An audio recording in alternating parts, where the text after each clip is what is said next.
light in here. Okay, I am so tired. So I just got out of the financial summit, and it was really good. Actually, it was really good. They talked a lot about like money and budgeting. They talked a bit about cryptocurrency. They talked about investing. I'm gonna attach some videos. I wasn't able to get a lot of videos, but I was able to get a couple. I went to a class that talked about what to do after you've gotten your first job, you know, how to ask the right questions when it comes to salary and getting paid more, how to invest safely before doing risky investments, you know, getting yourself in a financially stable place before deciding to go, you know, into cryptocurrency. They made a very valuable point in regards to cryptocurrency, because I've heard a lot about it, and they talked about how, you know, before you should do cryptocurrency, you should have some kind of financial stability going for you. But if you decide to do it, it shouldn't be that. It should be with the expectation of, I don't want to say expectation of losing, but with the money that you know that you can do away with, because it's not like for sure, right? It's risky. So it was really good. I met some amazing people. So yeah, I'm gonna post the video, and I hope you guys enjoy it. It was a long day. It was like 10 a.m. to 3 p.m., but it was really good. It was put together by the NSBE, so National Society of Black Engineers. I am not an engineer, but a friend told me about it, and so I decided to come for the event, and it was really good. Yeah, I went to learn how to manage our money. I feel like, gosh, it would have been good to have known about this kind of stuff since I was 21, but then which money was I making when I was 21 anyways, you know? So yeah, it's good to know now. Now that we know, let's work at it. So yeah. I hope you guys enjoyed the video. Take care, guys. See you later. Bye. You took out $350, but it doesn't stop there. So that was federal. What other taxes we got? We got state taxes. What's FICA? Remember what FICA is? No? You know how to say what it stands for. I don't know that. What's this SS right here? Social Security. What's Social Security? All right, tell me what that is. You certainly know what Social Security is?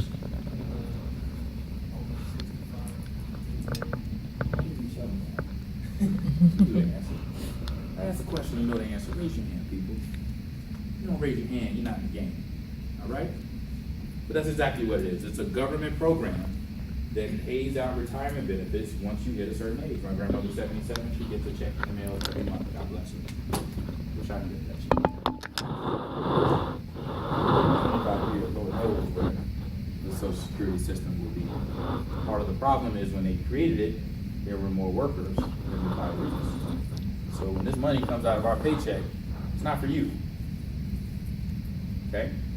They don't take money out, set it aside for Kendra, Tamika, or Rendell, or Yetunde. We're gonna get it eventually. That money's not for you. That money is for somebody who's already 60, 65 years old. It's for grandma. You're paying for granny's retirement right now. Right? So what you hope is that by the time you turn 60, 65, there's still enough money in that big pool from younger people who are putting money in the system. But we don't know what that's going to look like. That's why these conversations today are so critical, because you can't necessarily depend on it. But you still pay for it today. And this, where's this gross number? Somebody help me out. Where is it?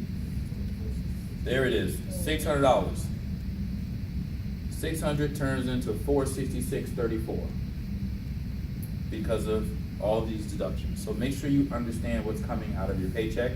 Talk to an accountant immediately. Talk to someone like Kendall. When we finish today, when we do the panel after this, get his card. You want to start talking to people like that early. A lot of people think only rich people need to use accountants. No, everybody should use it. Use a dietitian to understand your food. Use a trainer if you go to the gym. You need a money person in your life helping you understand how your money works.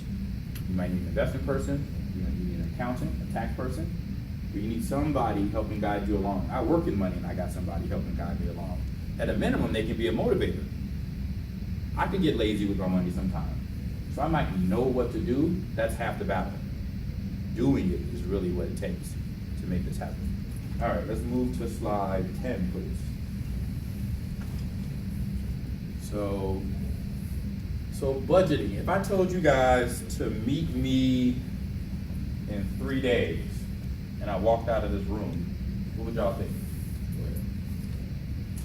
You said that. All right, you hit it right on the head. Like, what do you mean this dude?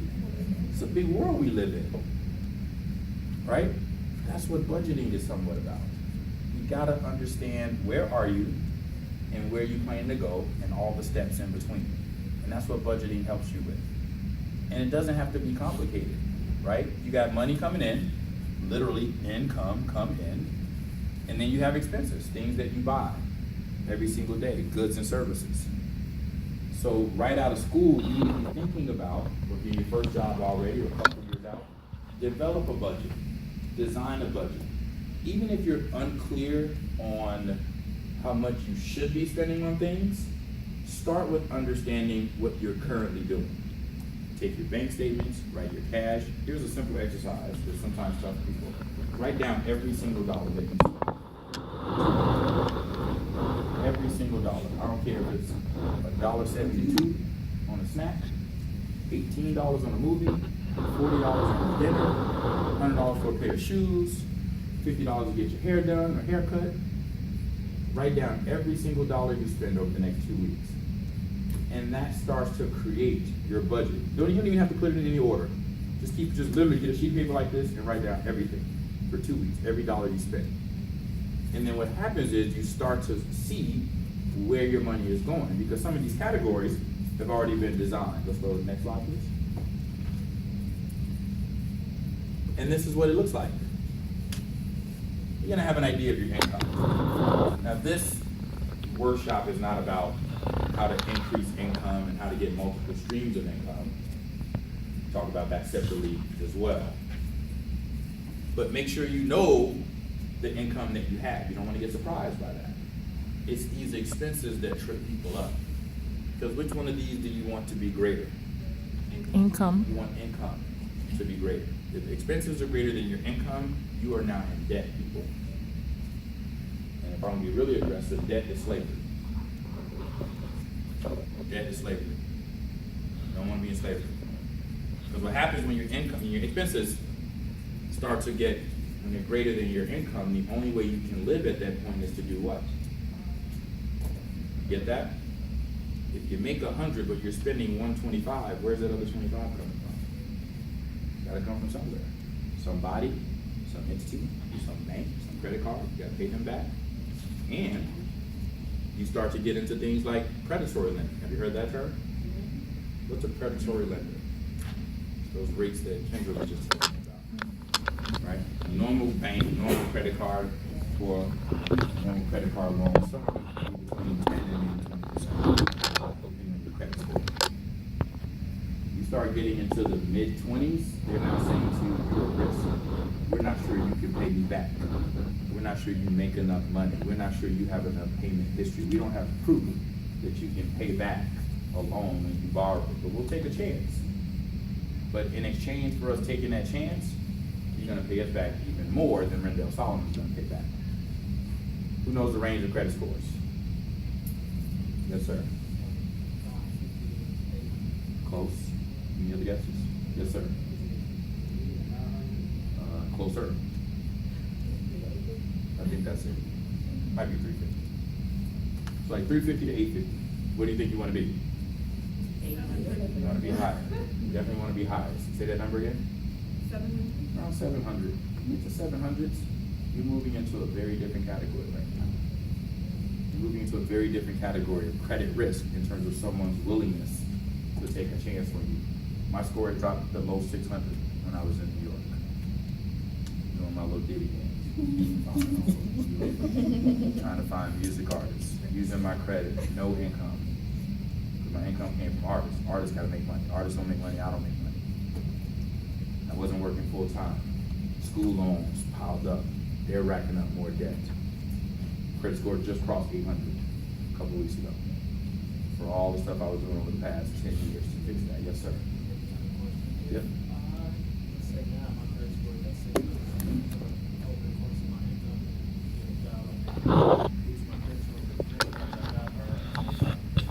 Yep. The new one. Call him. That's when you really, so the question is around, as he gets more income, as he's paying his cards off, will his high interest rates that he may have now, as perhaps a slightly higher credit risk, will those go down? He's not gonna do it automatically for you. You gotta call him. Thanks for that segment. I'll tell you a quick credit story, and then we gotta make sure I go to the next session. Let's go to slide 12. I'm gonna come right back to it. I'm gonna finish off with the credit discussion. So slide 12, let's do 12 real quick. One more back. So, you ever heard this concept of pay yourself first? Think of yourself as an expense. Think of yourself as an expense. Most people get their paycheck, what's the first thing that they pay?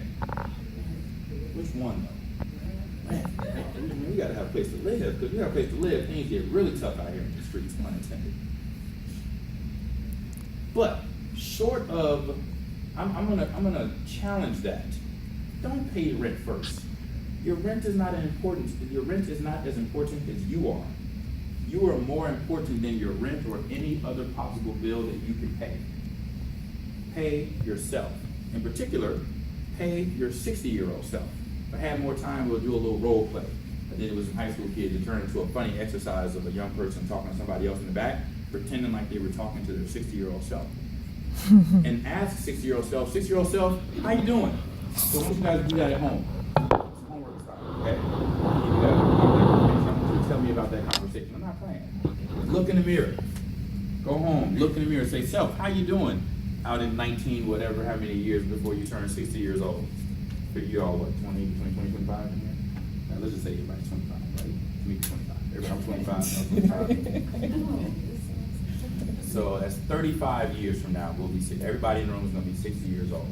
It's 2018, that is 2053. Sounds like forever away, right?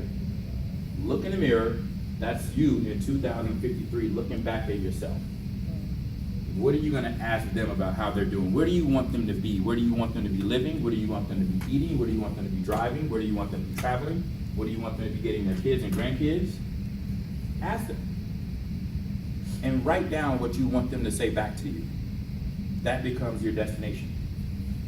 When we talk about, I told you to meet me somewhere, you're like, where are you going? That's where you're going. You're going to 60-year-old self. Let 60-year-old self tell you what you should be doing today. Because if 60-year-old self is broke, homeless, hungry, that means you did something wrong today. It's not their fault. It won't be 60-year-old self fault that 60-year-old self is broke, homeless, and hungry. It's gonna be 25-year-old fault. Because you had 35 years to get it right. And that's all of our responsibility to make sure our 60-year-old self is happy and taken care of. Let's go to slide 20, please. One more, okay. So we talked a little bit about predatory lenders. These are individuals who, when you do have low credit scores, your high credit risk, okay? Low credit scores, high credit risk. You have nowhere to go to borrow money. The banks won't loan it to you. Other places won't loan it to you at lower rates. You run out of options.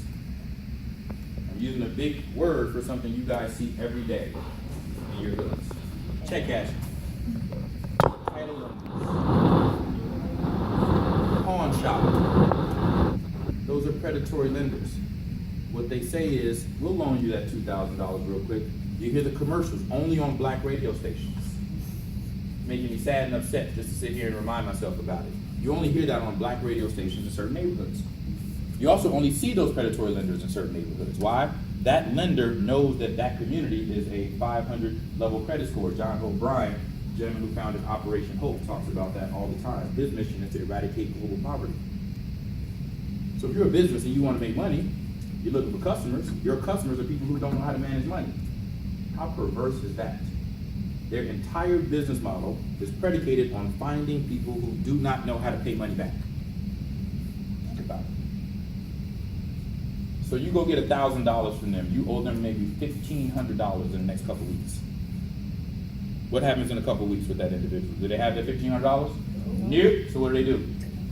They go take out $2,000 from the predatory lender down the street. So now they can pay this guy back. Now they owe this guy $2,800 in 3 weeks. Do they have that in 3 weeks? Nope. Have they made more income at their job? Nope. kids' bills piling up, other problems in the household, a medical emergency happens, cycle. It's basically generational wealth, but the exact opposite. More debt on top of more debt on top of more debt. Don't ever borrow from them. Call me first. I'm probably gonna say no, but do not go in these places. Don't support these places. Don't patronize these places. Ask your family members if you see them going in there, why are you doing that? This is not easy, guys. This is not easy. I got family who may utilize something like this. It's not predatory lending, but I don't like the lottery and the lotto. Not a huge fan. Not a huge fan. I think a lot of us are praying and hoping that that ticket comes. But all if you hit that ticket, all it's going to do is make you go from poor to rich and back being broke. Because money is about a mindset. Just like Tony Wilkins talked about early on. It's not about how much money you got in your pocket. That doesn't make you wealthy. You'll be rich for a little while. Watch that TV show. What's the name of it? The hit How I Won the Lottery. You ever seen that? It is sad and comedic all at the same time. You got people win $2 million in the lottery. You think $2 million will take care of you for the rest of your life, right? If you manage it properly. If you do the things that we're talking about today. You blow that money in a year and a half. Giving it away to family. Buying cars. Going to the clubs. Buying boats. So it's a whole complicated set of issues around money. Let's go to the next slide. So we talked a little bit about credit card, but I want to finish this up. Again, it's just a loan. You get a number, they throw your name on there, they tell you how much credit limit you have. Let's go to the next slide. Slide, please. Skip that, and we'll skip credit report this time. Let's go to 28, final slide.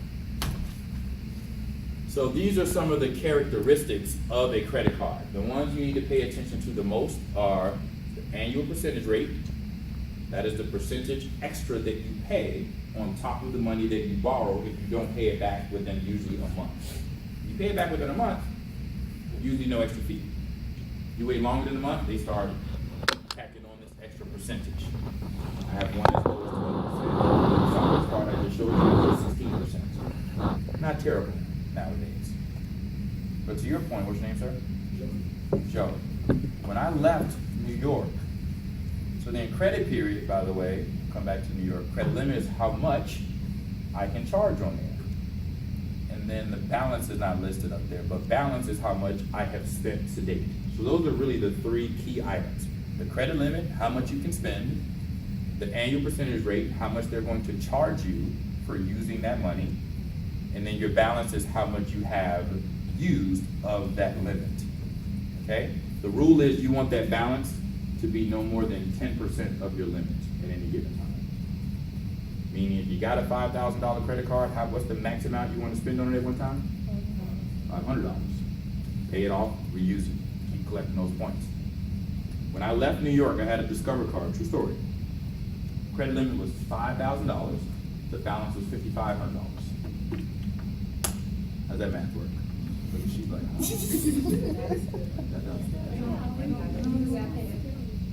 I had a $5,000 limit credit card with a $5,500 balance. I used it all, and when you use it all and use more than what they tell you, they hit you with fees. You get penalized for spending too much of the money. Again, similar to a predatory lender, although technically credit card companies aren't that.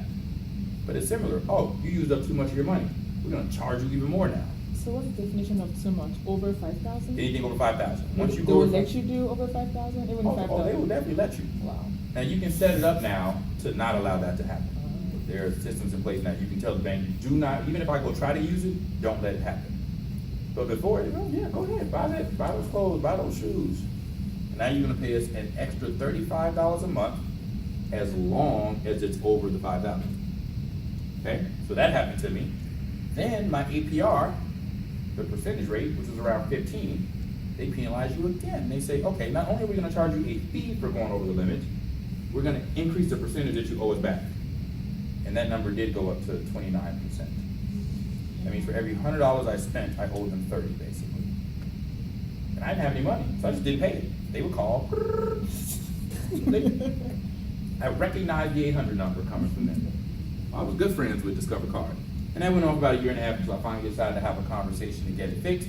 Spoke to them. I said, guys, moving back to Chicago and get my life in order. I want to get my credit fixed. What can we do? Well, can you send us $600? Nope. Well, what can you send? Nothing. Well, I just want to get it fixed. Come on, help me out. Let's figure something out. She wasn't saying what I wanted to say. What was my lesson earlier? Do not accept from somebody who's not authorized to say yes. Ma'am, can I please speak to your supervisor? Got your supervisor. What did they tell me? No. What did I do?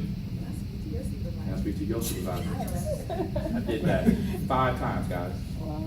Eventually, they told me somebody would have to call me back from the Executive Office of Customer Advocacy.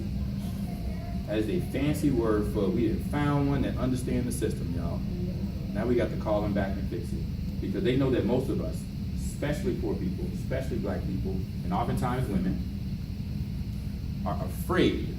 And I mention women on purpose because women and minorities, we have this challenge of asking because we will accept the no too often. Got a call back, talk to this woman. She started asking me all my income, 0, 0, 0, 0, 0, 0, 0. She started asking me all my expenses, numbers.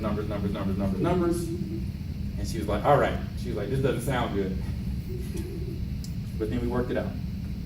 She said, here's what we're gonna do. Can you pay $72 a month? I was like, I can do 72 a month. She says, we're gonna suspend the card. Anyway. $72 a month for 12 months. Card gonna be closed.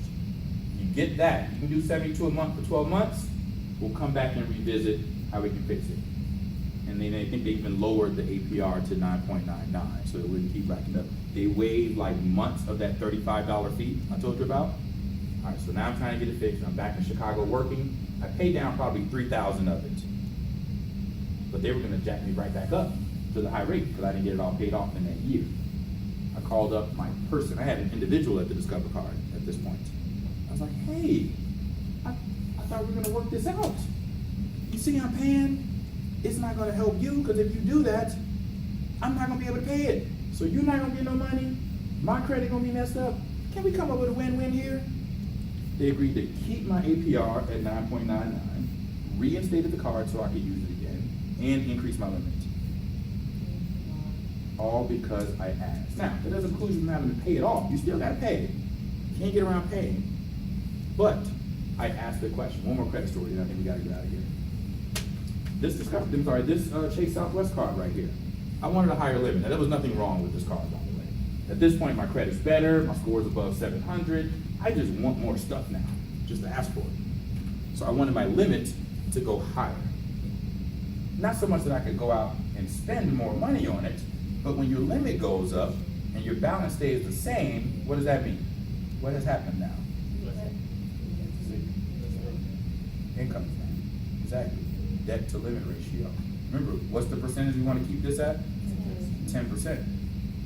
So if the way you get this number below 10% is you reduce the debt or increase the limit. I don't recommend going to increase your limit as a strategy for fixing your ratio. You want to pay off your card, but I wanted more space on there. So I called them up and said, I want my credit limit to go up. The lady told me no. I said, I'm sorry, let me talk to you. The next lady told me no, I'm sorry. But they're gonna tell you the same thing. I know. Can you put your supervisor on the phone, please? This is where it gets funny. Finish off right here. Lady says to me, well, this is as high as it goes. I go, really? I'm sorry. Is your name Jamie Dimon? She gets it. Who's Jamie Dimon? No, the CEO of Chase Bank. An old white guy worth, I think, about $3 to $5 billion. So when she said, it's as high as it can go, I said, I'm sorry, is your name Jamie Dimon? She goes, of course not. I go, well, I haven't gone as high as I can go. Can I please speak to your supervisor? Ended up getting a call back, got my credit limit increased. Do not accept a no from someone not authorized to say yes. Let me stop there. Ladies and gentlemen, I could go on and on talking about money. It's wonderful. Budget. Pay yourself first. Keep those debts and those loans in order. Pay them off. And if you have a 401k at your job, put the money in it. Put talk to a tax person, try to max it out if you can. And like I think Andrea talked about it already, if they have a matching program, what a matching program is, I think you talked about it, every dollar you put in, they'll either put $1 or they might match 50 cents of it. That is literally free money. If I told you right now that if you put $100 on the table, that I would put $50 on the table and give it to you, who would do that? If I told you if you put $5,000 on the table, I would take $2,500 out of my pocket, put it on the table, and then give it right back to you, who would do that? That is what 401k match means, ladies and gentlemen. You cannot leave that on the table. Gotta ask that question of your employer. Kendra, I'm picking on you. You got your job. They got a 401k match? Yes. They do. Do you know how much they match? About 6%. How much are you going to be putting into your 401k when you start? At a minimum, 6%. At a minimum. Because for every percent less than 6% that she doesn't put in there, that is free money her company offered her that she said, I'm okay. Don't need it. 60-year-old self won't be all right. All right, I'm good. A couple of questions before we get outside to the panel. Is that good? Only time there's no question, guys, you either don't care or you know it all. Yes, ma'am. So when you say pay yourself, Yep. do you mean like treat yourself? Is that what you mean? No. That's on my mind. Thank you for that question. We go back to pay yourself first when we got here. She said, I mean, treat yourself. Treat yourself. 12, please. 12. Oh my gosh. Come on in, guys. We'll just finish up with pay yourself. We're finishing up with pay yourself. I got one question. She asked me when I said pay yourself first, did I mean treat yourself? All right. Huh. Where's the expenses? Hey, treating yourself is an expense. What's your name, young lady? Jeanette. No, paying yourself is not going to get your hair done, going to dinner, buying some clothes. That is not pay yourself. Who are we paying? What did I say? You are an expense. Nope, say, who's that person I want you to focus on? 60-year-old self. Oh. Maybe they need to change this line to pay your future self. Yeah. Pay yourself first is putting money away for the yourself. future. It's savings and investments. Things that are going to grow so that when you need it, you can use it. All that other stuff, you gotta factor into your other expenses. But make yourself an expense. Make your future self an expense. And when I said most people want to do rent first, forget that. Pay yourself first. If you don't got enough money for rent, you need to get a smaller place. We tend to think the other way around. We tend to buy everything we need, that we want, and say, how much do we have left? Last question, you gotta go outside. It was kind of to ask her. So I know that we're saying it's like pay yourself 20%. Should that be 20% of your actual income or 20% of your deductions that's already been made? What you actually do? Comes out early. Okay. Comes out early. Again, that's exactly what I just said. Don't go pay all your bills, your rent. Well, I meant deductions like taxes. Oh, you can do it. You can do it off of net. Okay. People try to do it off of gross. I think that's silly. We don't get paid in gross. We get paid in net. Yeah. So I would take a big chunk of your net. Okay. Big chunk of your net. All right, we're gonna have more questions outside, guys. Thank you. Was it fun? Thank you. Yes. All right, good. I'm not giving away any money today, so sorry.